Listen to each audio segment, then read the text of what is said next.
Standard 3rd, Subject EVS. So students, today we are going to learn a new lesson, that is lesson number 9. Where does water come from? Children, open page number 53 of your textbook. Here first one they have given us, what do you drink water from?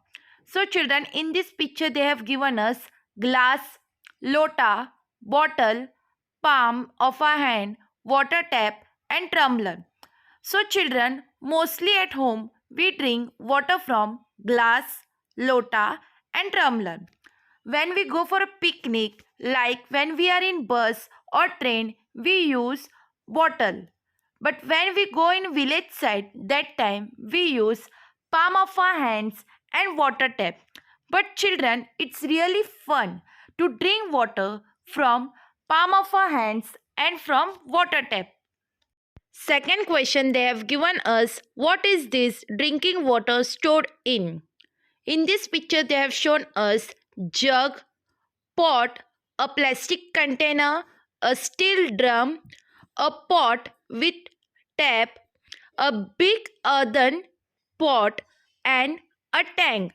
So children, in these all things we store a water. Third question they have given us, where do you think this stored drinking water came from? Here they have given us well, dam, hand pump, river and tank.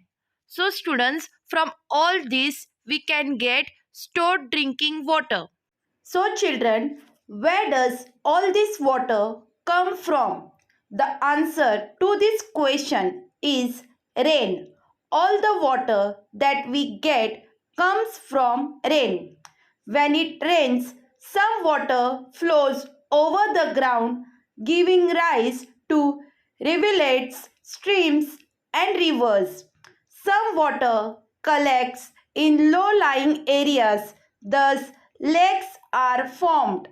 A flowing river is sometimes blocked by building a wall. This is called a dam. When it does not rain, the water from the dam can be used.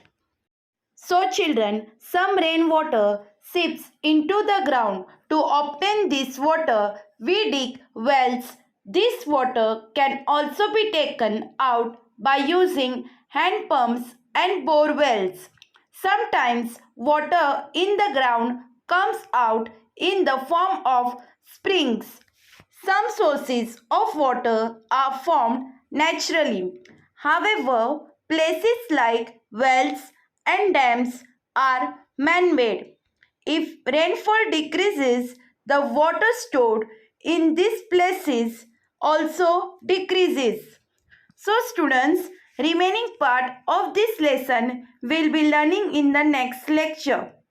Thank you.